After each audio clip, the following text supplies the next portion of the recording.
a security order signed by the king himself, which explains that, quote, the condition of our cash accounts will not permit the said sum to be paid over to the said Jews, to the Frankfurt dealers. However, the resident Lehmann is prepared to help out and advance the sum. Lehmann asks for 0.5% monthly, 6%, that was the usual interest rate in the Holy German Empire.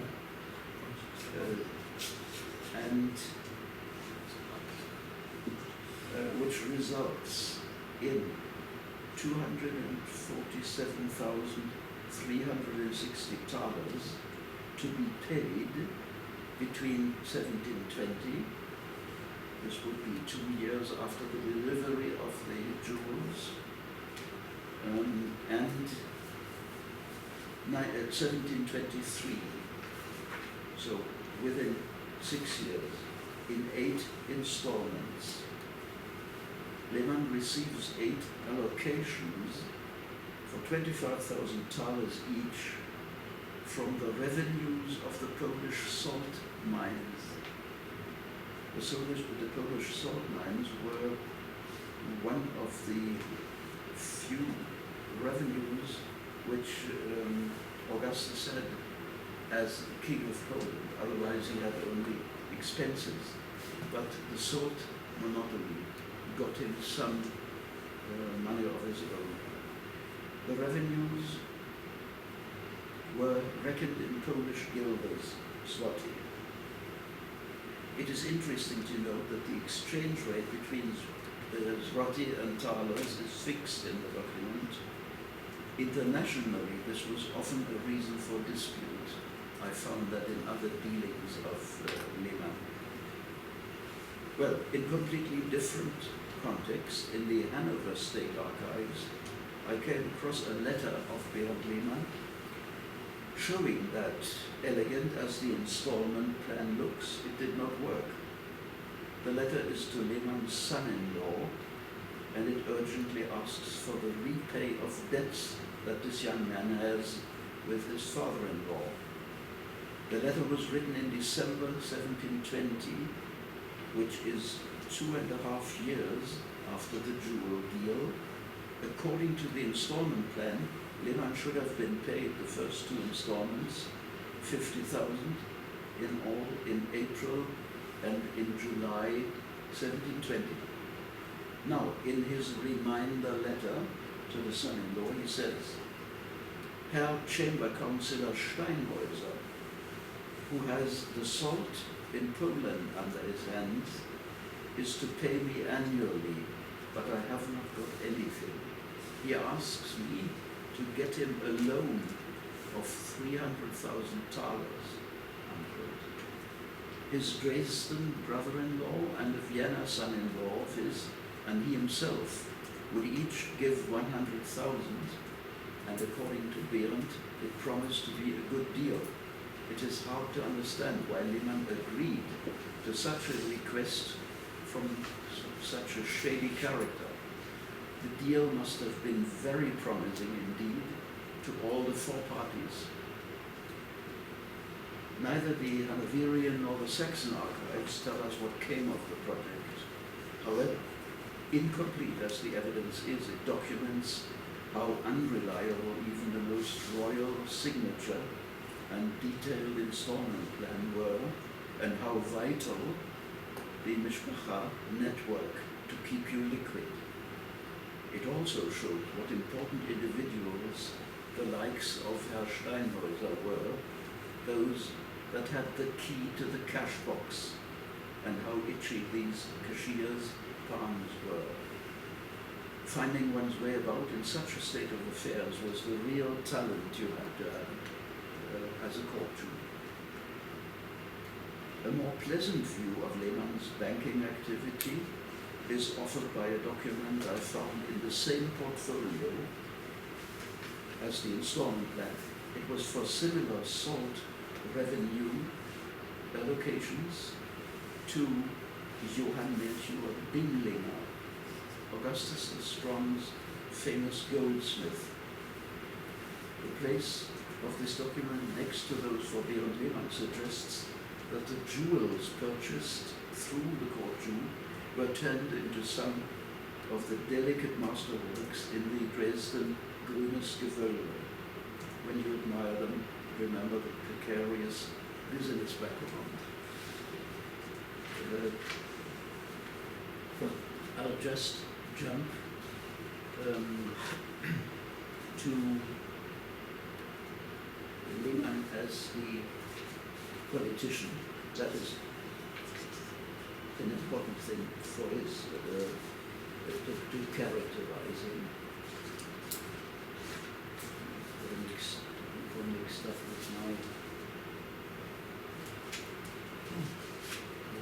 sheets.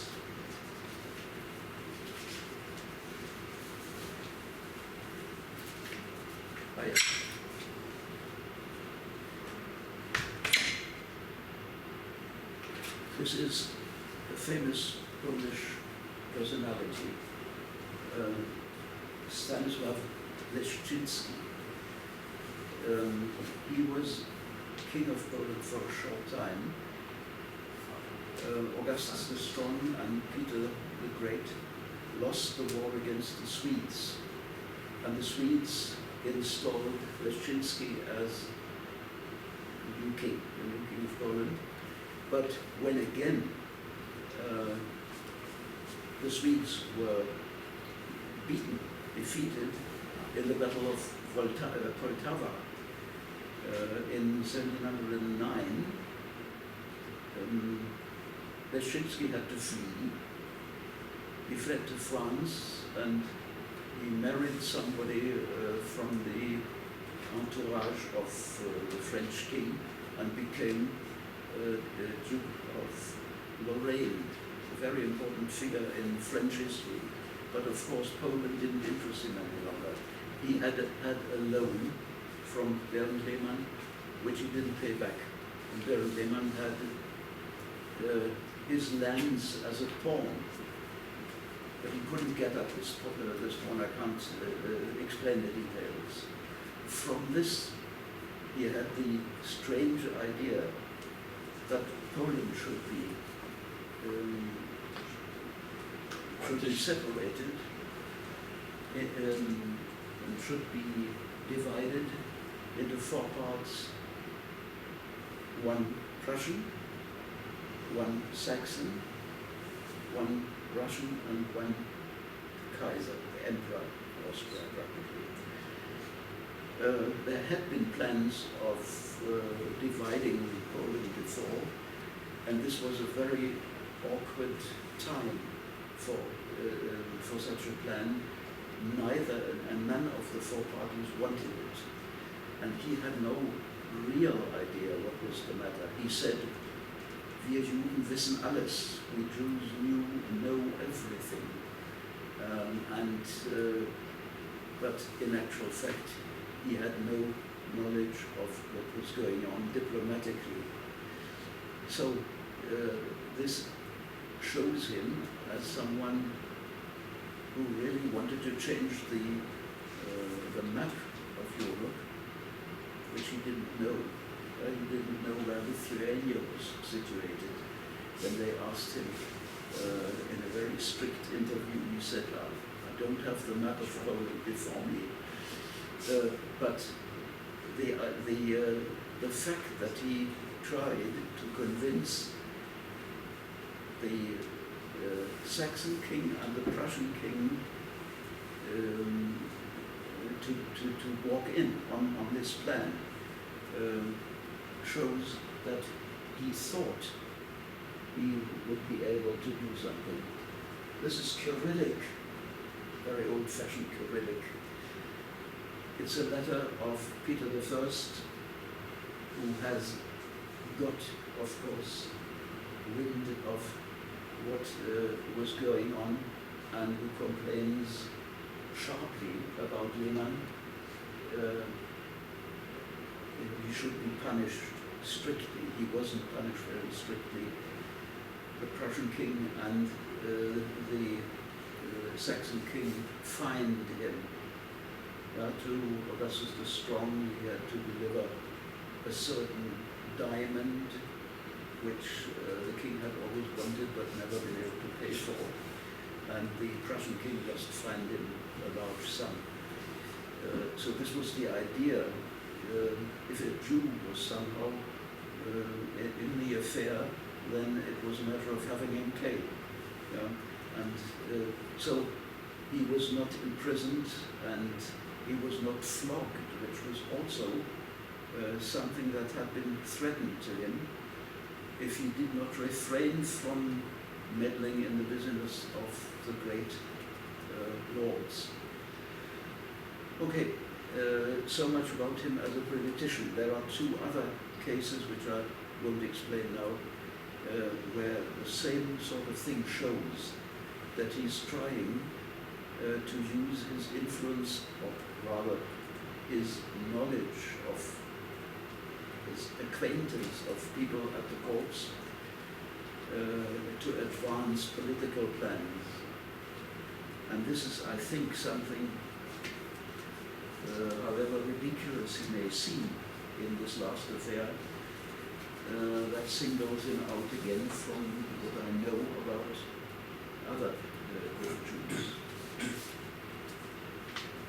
Okay, I have to see that I get down to the overall characterization. Apart from the short image I gave you, this is a little more, this is a little longer. It is a pity we have no portrait of Berend Lehmann. What we have is this covered cup with the sons of Jacob.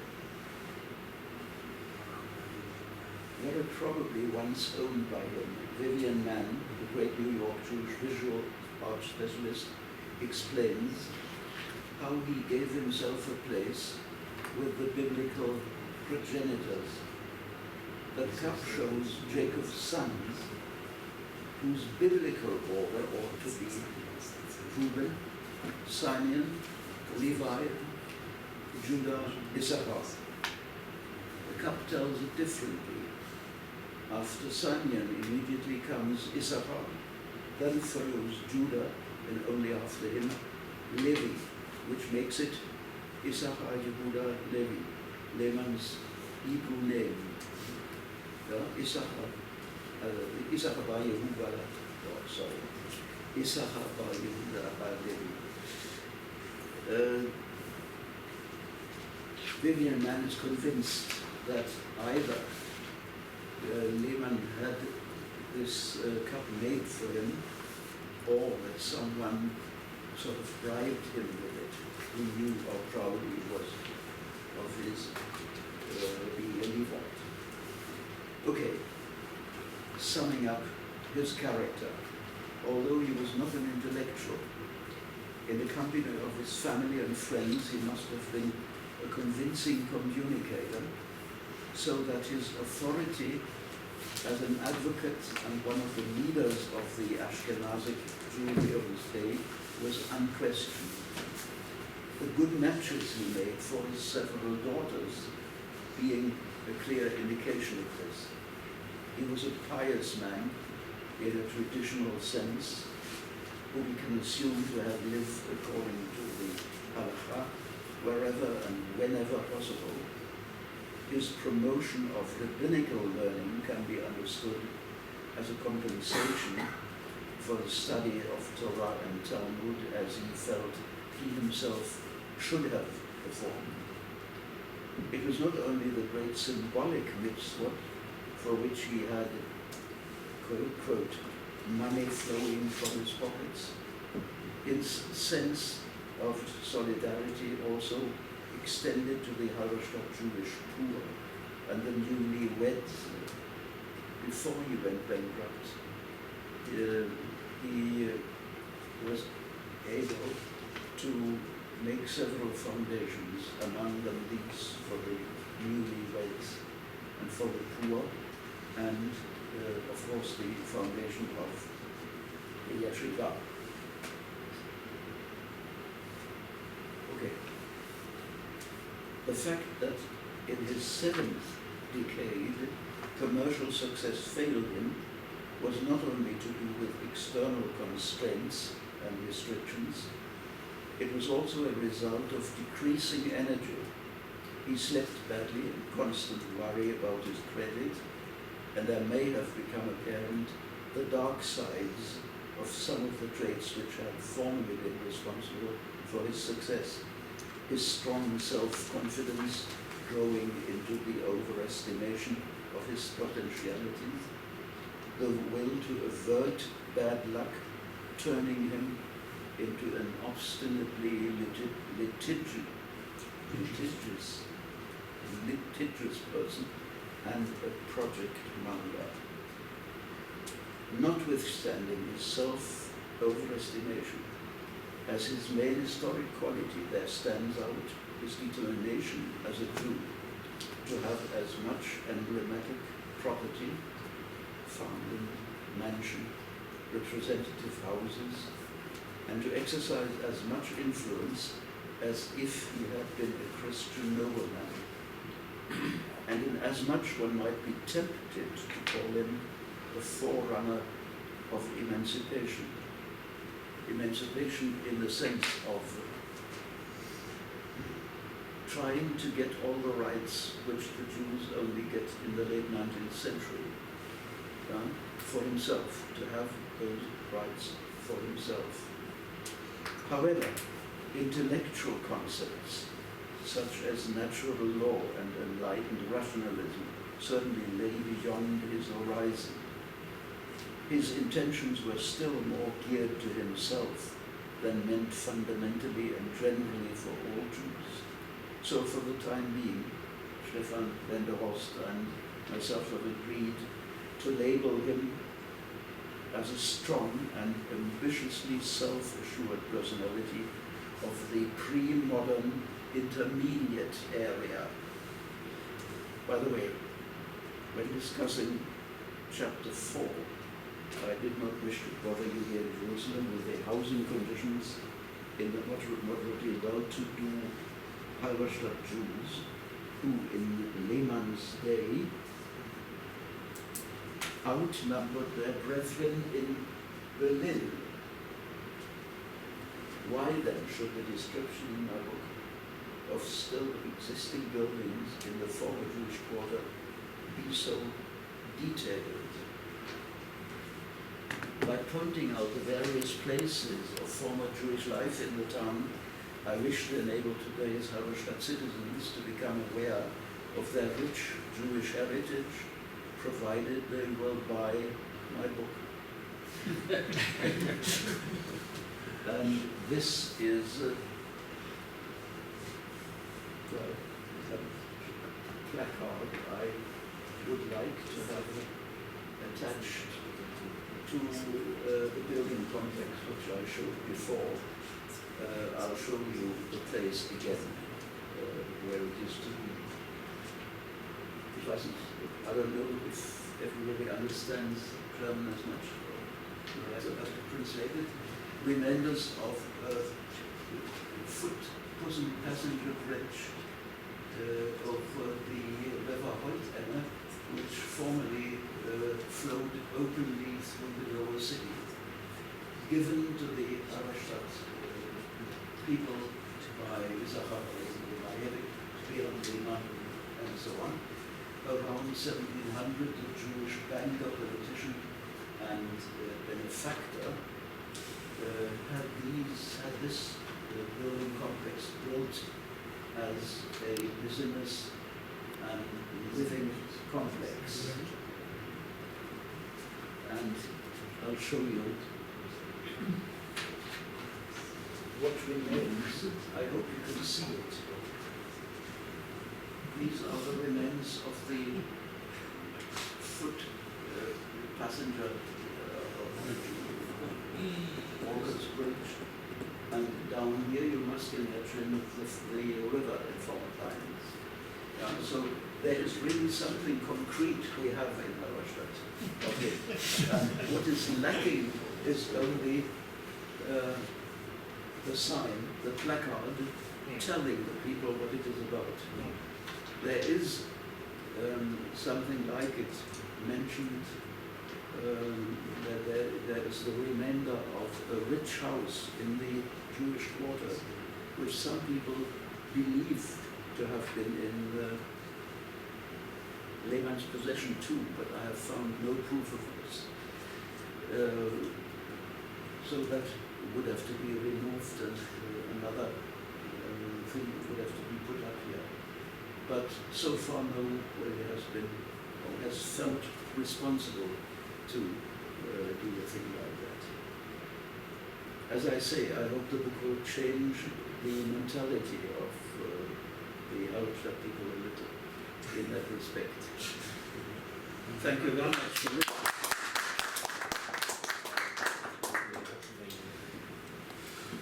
I think we move on